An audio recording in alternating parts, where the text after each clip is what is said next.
So my initial reaction was, one, we know that a UN General Assembly resolution is not binding, it's not a law, that there's not going to be any reparations from this, but what it does is it sets a precedent, diplomatically. It also lets us know where various countries stand. So for example, the US, as we saw, voted against it.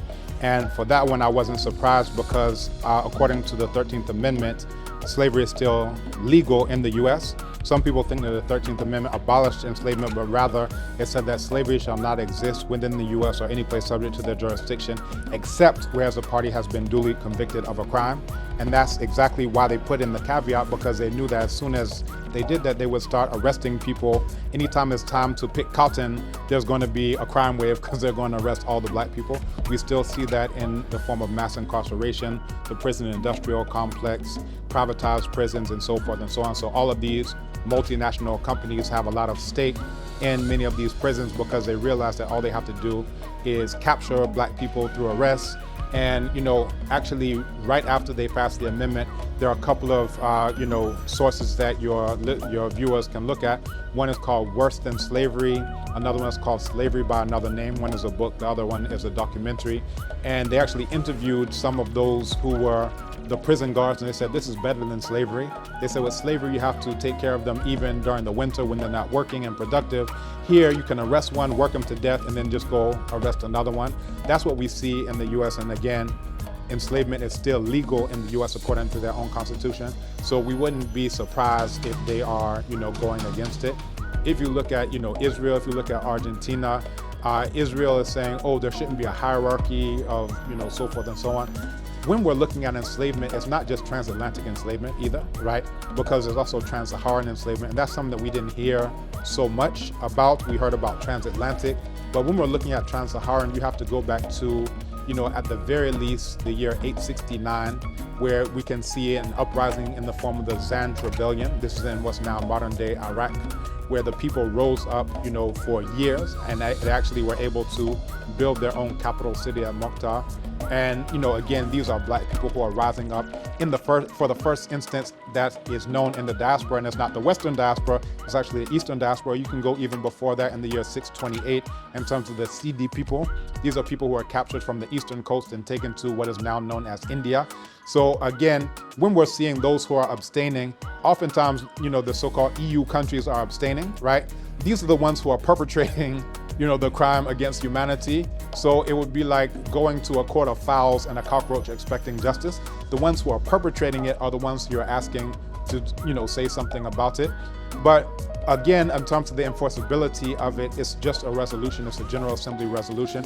The only reparations that we're going to see are the self-reparations that we're doing now, and that's actually underway. We have what we call the Decade of Our Repatriation, and this is endorsed by the Office of the President.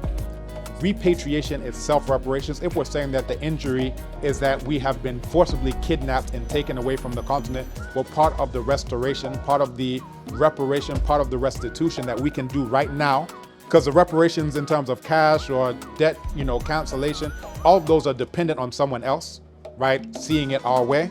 But the ones that we can do right now are we can assist those of us who are looking to repatriate and come back to Ghana. We can make it a smooth road.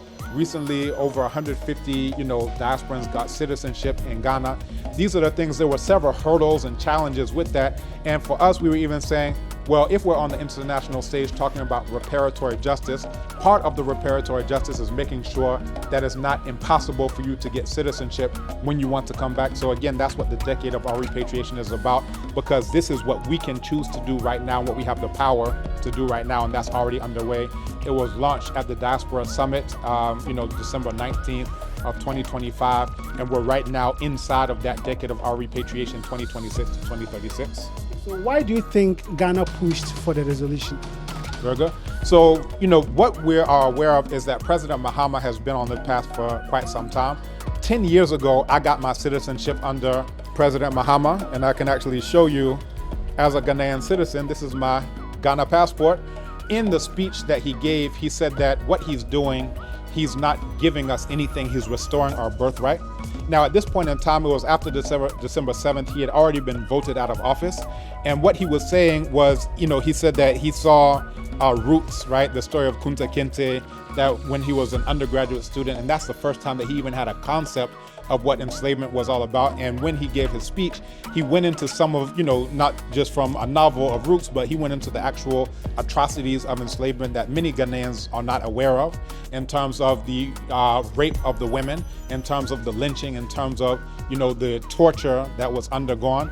All of these things where people were literally dumped overseas, and all of these types of things, that when you're looking at this, it means that President Mahama has a deeper understanding than just your average person's understanding. So the fact that he's brought this forth, at that time, his executive secretary was Honorable Nikwesi Kwate, who ended up being the deputy chair of the AU.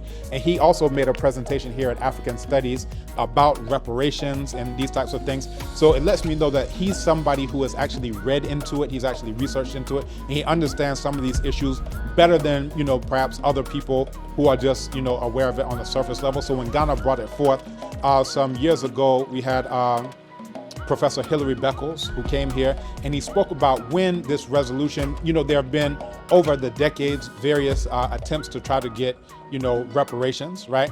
And what Professor Hilary Beckles of the University of West Indies mentioned is that it was those on the continent who were not necessarily interested in it. So when they brought this resolution forth, those on the continent were not backing it. So over the years, there have been numerous attempts to try to get this brought forward. So again, it shows that those who are in power now are a bit more sensitive to some of these issues of reparations, specifically President Mahama. And what difference will it make? What difference will the resolution make?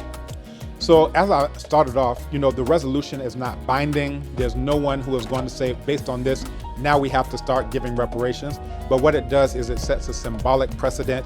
And the difference that it's going to make is that those who are looking at these self-reparations, the things that we have the power to do right now, are now empowered. Thinking about moving back home? We've already helped hundreds secure citizenship, housing, relocation, driver's licenses, and business setup. Endorsed by Ghana's Office of the President, we make your move seamless. Learn more at www.r2gh.com. Your new life is waiting. You are going to hear more about the decade of our repatriation. That again, there are about 250,000 people have seen the launch video about Decade of Our Repatriation. These are the things that we can do right now. These are the things that we are doing right now. So it makes a difference to some of us who are already engaged in that reparatory work, that reclamation work, that repatriation work. For those of us who don't want to be under Donald Trump, where we realize that at any minute we can be like Oscar Grant getting shot down in the street. We can be like Sandra Bland, who's getting hung in a cell. We can be like Amadou Diallo, who's being shot so many times that they forget to count the bullets.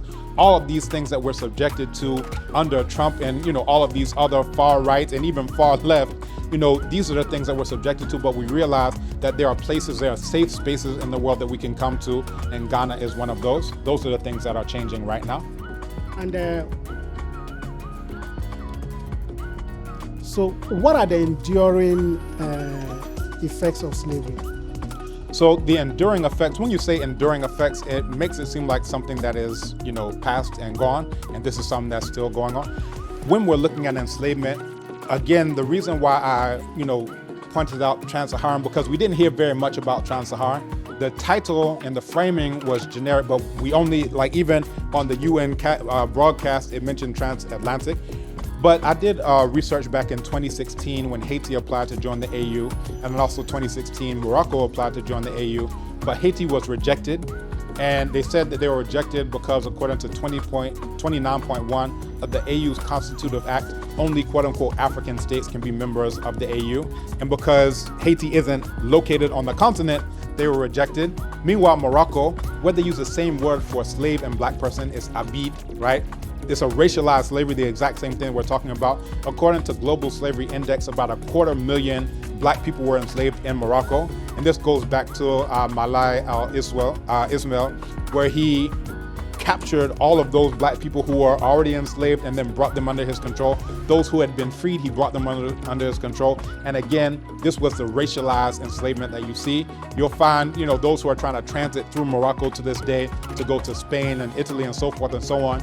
I showed documentation of them being thrown out of, story buildings. The windows of story buildings, they're having their legs broken. The women are treated like prostitutes because, again, this is the racialized enslavement that's going on right now. A couple of years ago, I remember there was a BBC video that circulated about in Libya, black people who are being sold on the auction block today. And there started to be protests in front of the Libyan embassy. And when I saw that, I said, these people have no idea what they're doing because Libya is the low man on the totem pole in terms of enslavement. Even tiny Tunisia had more enslaved black people, around 80,000 at that time. If you look at what's now known as Egypt, which used to be called Kemet, which means the land of black people, it's so ironic because they had about 500,000 enslaved black people today. If you look at Sudan, over 500,000 enslaved black people. If you look at Mauritania, if you look at all of these countries, again, we know when the Arabs came in, the year 639 CE is when they came in under the Caliph Umar, and then they overran the continent. And this is where it comes down to, well, who is supposed to get the reparations? Because if you leave it generic, like Africa is supposed to get reparations or Africans are supposed to get reparations, the Arabs breathe a sigh of relief because they say, that means you're going to give reparations to us as well. Meanwhile, we're still enslaving the black people. We're still on stolen land. Meanwhile, they're part of the African Union, you understand? So this is why it helps us to conceptualize this land in our own terms. So if we say Abibimang, that's literally referring to the land of black people in P, then we'll know it's Abibifor who are supposed to get the reparations or anything like that. If you leave the Latin term Africa that's very vague, nobody even knows what the etymology of it is, then the Arab enslavers who are still enslaving black people to this very day, they can say, okay, pass me my reparations, you understand? Even the Dutch Boers can say, hey, I'm in Africa, so pass me. But meanwhile, Haiti, that's more black than any of these countries that I've named, they can be, shut out. So, when it comes to enslavement, we have to look at the perpetrators, which are the Western Eurasians, also the Central Eurasians, including the Arabs and Persians and so forth and so on, even going back to Manetho, right? So Manetho, cited in Josephus Flavius, spoke about the Hyksos. These are invaders around 1550 to 1560 BCE, who came in, and according to him, they led into slavery men, women, children, so forth and so on. So this enslavement thing isn't even a new thing because we can go back into that time to go into those exact same people. And nowadays, those are the people who we want to be because, again, according to Manetho, after the Hyksos were driven out, they went on to found a town called Jerusalem. That may be part of why Israel voted against it, because the original enslavers were not let my people go in an exodus. It was rather they were expelled in the first war of black liberation in the form of the Hyksos, who were driven out according to Manetho, and then they went on to found Jerusalem. From there, we can also look, like I said, you can go into the Indian Ocean enslavement, you can go into trans-Saharan enslavement. Before you even get to 1441, which is when the Western Eurasians got involved, that's Antal Gonzalez, Nuno Tristão, and co., where they actually came and started kidnapping black people. It wasn't until around 1626 where you had a shift in policy where the Portuguese under Fernão de Souza in Luanda, he said, he's no longer going to accept tribute in the form of palm oil or timber or chickens or other things, because again, the Portuguese had defeated the people and they said, you have to bring tribute. What his innovation was that from henceforth, you have to bring tribute in other people. That was like a mind-blowing type of thing. And he did it just as pretense because he knew that the people who he's charging to go and kidnap other people, they're not going to be able to do it. He just used it as a pretense to kidnap those people themselves. So that's where you had Mendoza, who took a court case to the Vatican in order to get those black people released from Brazil and taken back to Angola. His goal was to end enslavement altogether because, again, it was under the Pope, the papal bull of Dum Diversis and Romanus Pontifex, that said that this should be perpetual enslavement of the pagan Saracens, referring to the black people. You understand? So now, does this help the resolution? Does it help efforts to secure reparations in any way? So the reparations that it helps are, like I said, the self-reparations. The ones we have the power to do right now, that's assisting people with citizenship, with repatriation.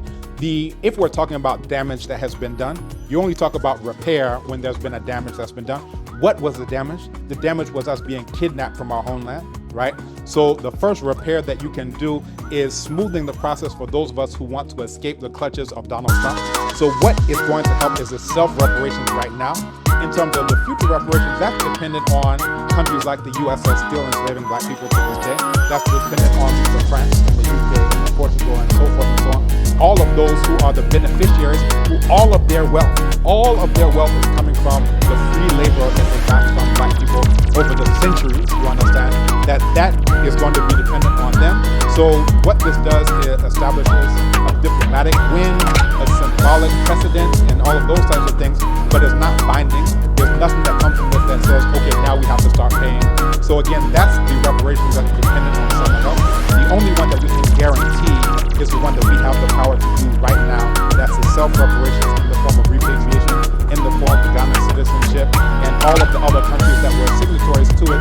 They need to start to open those types of pathways, just like under the decade of our repatriation, where now people can come in, and we're starting to see that in Benin, right? They're having a citizenship program going on there. Sierra Leone, based on DNA, Guinea-Bissau. These countries are starting to open up the doorway, and what this does is mutual benefit. This is what, under decade of our repatriation, we call Ghana's great brain gain. You understand? We always talk about the brain drain, and I even referred to it before. Those who are going to Morocco, trying to go shine shoes in Spain, trying to go clean toilets in Italy, whatever they're trying to do, that we need to also look at the retention, because even though we're not seeing the opportunities, everyone on the entire planet knows that whoever controls this continent controls the entire world. That's why the Chinese are coming. That's why, again, the British are here. That's why the French are here. That's why under the AES, they're being kicked out of the mines, because we realize that the gold that they're getting to boost their economies are coming from places like Mali, places like Burkina Faso. The uranium that France is using is coming from northwestern Niger. That once we know this, then we can actually understand what it is that we need to do. So again, the reparations that we can do right now is the self-reparation. We don't have to wait for anyone. We don't have to depend on anyone. We can start to smooth that, reparations transition for those who want to come back and don't want to live under these racist, countries, under these racist governments. They can actually be here and they can live a life where they can actually feel safe, as opposed to being shot down by the police, dealing with police brutality, all of these things that we hear about every day. Your full name and what you do? So Ɔbenfo O, Kambon. I'm the founder of Decade of Our Repatriation, which again has been endorsed by the Office of the President, Ghana Tourism Development Company. And what I'm pleased to say is also I just received a letter from the Vice President's office about, and it was addressed to Honorable Dr. Ekos Biogabra, the Presidential Special Envoy for Reparations, telling, directing him to give an audience so that we can work on the reparations side and the self-reparation side in the form of repatriation. So again, I just got this letter, and this is from the highest office in the land, the endorsement from the Office of the President. This means that even though we've gone, to the UN, we're not expecting that they're just going to say, oh, let me give you billions of dollars overnight, you understand? But what it means is that things are already in process in terms of what we have the power to implement right now in the form of repatriation, in the form of Decade of Our Repatriation. Thank you. For hundreds of years, millions of Abibifo were torn from these shores, stripped of our names, our languages, our histories. The genocidal kidnapping didn't just break families, it severed an entire people from their homeland. But roots don't die, they wait. Today, descendants of that diaspora are making a choice their ancestors couldn't. They're coming home, not as visitors, but as repatriates, to Ghana, to Nigeria, to Senegal, to the continent that never forgot them.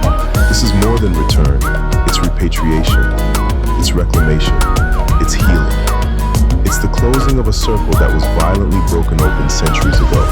The door is open, from diaspora to destiny. Learn more about citizenship pathways, relocation resources, and community networks for diasporans returning to Africa.